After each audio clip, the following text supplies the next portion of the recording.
Bonjour les enfants, aujourd'hui nous allons commencer un nouveau texte qui s'intitule « Qui gagne la course ?» Vous le trouverez sur votre livre bleu de Ratus à la page 58. Que voilà la gravure.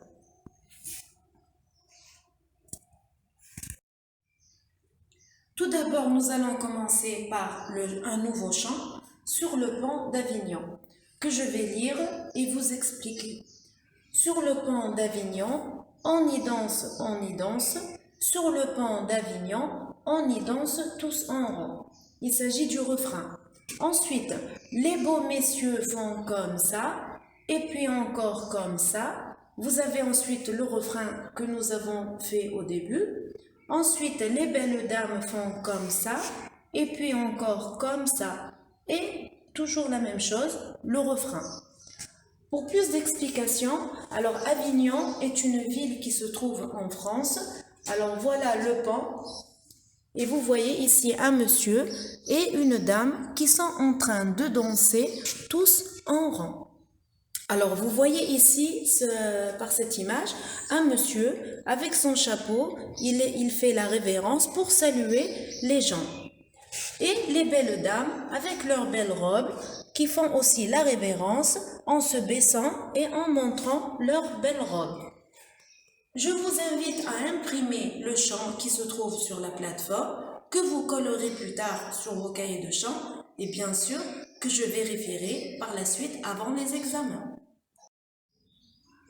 Nous passons maintenant à la communication orale. Je vous ai présenté quelques illustrations en rapport avec notre leçon, qui est leçon mieux. Et n'oubliez pas d'utiliser les structures c'est, voici, voilà, ce sont, s'il y a des images au pluriel. Par exemple, c'est la montagne. Voici un chignon. Un chignon, ce sont des cheveux qui sont enroulés. Voilà un oignon. On dit oignon, on prononce oignon, mais ça s'écrit oignon, qui est un légume. C'est un guignol, qui est un jouet. C'est une poignée, la poignée pour ouvrir la porte. C'est une châtaigne. Une châtaigne, c'est comme les noisettes, les noix. Une signature. Alors vous demanderez bien sûr à votre papa et à votre maman de faire leur signature. Vous verrez par la suite c'est quoi une signature. Un peigne pour se coiffer les cheveux. Une araignée qui est un insecte qui parfois pique. Il faut faire très attention. Un rossignol, c'est un oiseau, regardez-le bien, il est très joli, qui chante bien. La consigne « je souligne », voilà le mot nuage qui est souligné. Ensuite, vous avez une vigne. Alors, la vigne, c'est un arbre qui donne des raisins. Ensuite, vous avez le garçon. Que fait le garçon? Il gagne, soi-disant, il a gagné la course. Il est content. Et vous avez ici un garçon qui s'est tapé la tête, on dit « il s'est cogné ». Et la dernière image, il grogne pour dire qu'il n'est pas content. Voilà la gravure du livre de la page 58 de notre texte. Alors, je vais vous présenter les personnages que vous connaissez déjà. Voilà Ratus, le rat vert. Voilà Mina, la chatte. Voilà Marou, le chat, et bien sûr le gros chat Belot. Ils sont tous dans le pré, vous voyez très bien. Plus précisément, Ratus, Mina et Marou sont sur le chemin que vous voyez ici. Ils sont en train de faire une course. Et Belot, ici avec sa main, il donne le signal du départ. Alors regardez bien Ratus, le rat, qu'est-ce qu'il a fait? Il a pris un chemin plus court dans le pré pour arriver le premier. Mais avant la ligne d'arrivée, il se retourne vers Mina et Marou pour faire les cornes. Regardez bien Ratus, il a mis les deux mains sur sa tête pour faire, soi-disant, des grimaces aux deux chats. Mais malheureusement, il tombe avant la ligne d'arrivée. Et bien sûr, c'est Mina qui gagne la course. Je vous présente la première partie du dialogue entre Victor et Belot. N'oublions pas les structures à utiliser. Où sont-ils? Que font-ils? Belot, où sont Marou, Mina et Ratus? Ils sont sur le chemin dans le pré. Que font-ils? Ils font une course, mais Ratus a triché. Que s'est-il passé? Ratus a pris un chemin plus court et il est tombé. Voilà notre dialogue, la première partie. Je vous invite à dramatiser ce dialogue avec un de vos parents. Nous allons passer maintenant à l'activité de lecture. Voilà notre texte qui gagne la course. Je vais vous le lire globalement. Maro et Mina font la course avec Ratus.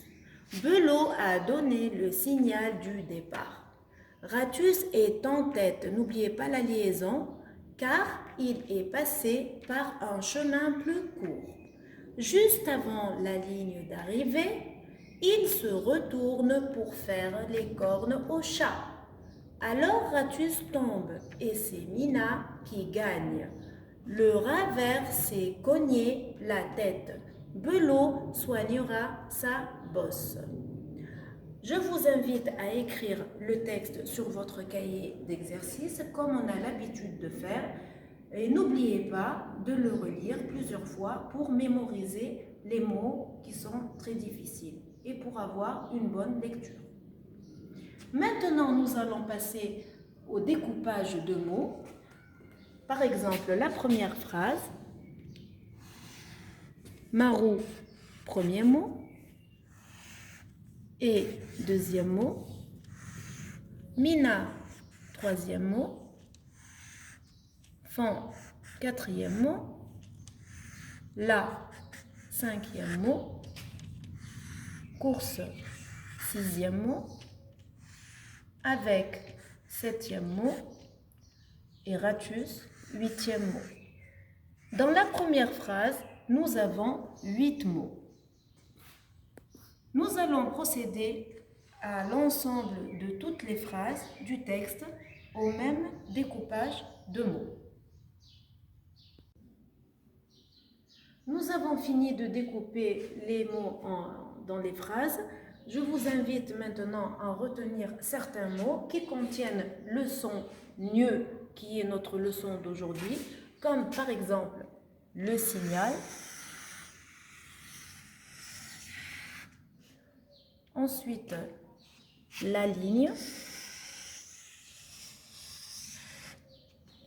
ensuite gagne, s'est cogné et soignera.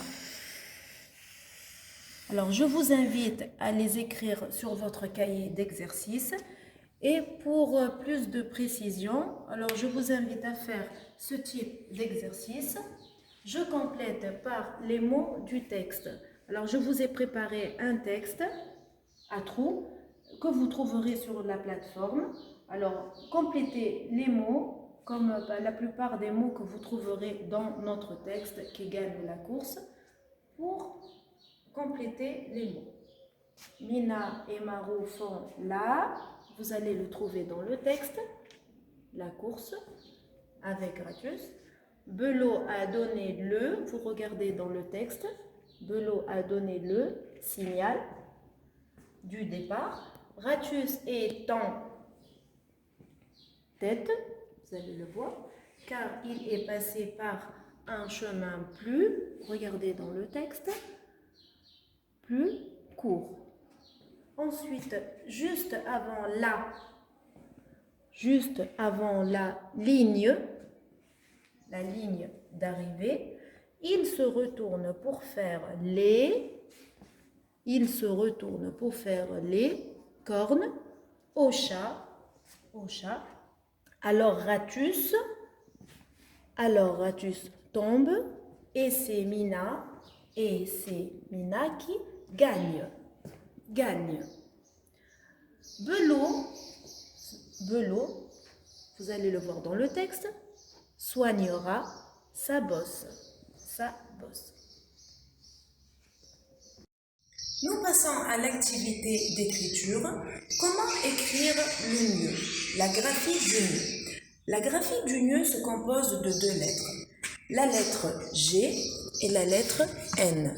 La lettre G, nous l'avons déjà vue auparavant, qu'on prononce G, et la lettre N aussi. Alors, comment on écrit le G?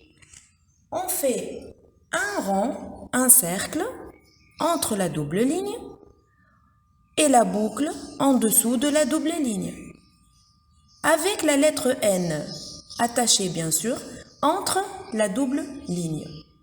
Voilà la graphie du nœud, le G et le N attachés en écriture cursive. Je vous invite les enfants à écrire le nœud sur votre livre vert, le livre d'expression d'Horatius, la graphie du nœud à la page 57, ainsi que les mots qui se trouvent en dessous de la graphie du nœud du texte. Vous avez aussi, les enfants, l'exercice numéro 1 qui se trouve à la page 56 que vous pouvez aussi faire. Regardez bien ici au tableau devant vous. Vous avez ici la gravure et vous avez l'exercice numéro 1. Je lis la consigne. À côté de l'image, écrit sur la bonne ligne, Maro court, Mina court, Ratius fait les cornes, départ, ligne d'arrivée. Vous avez ici les lignes et vous suivez.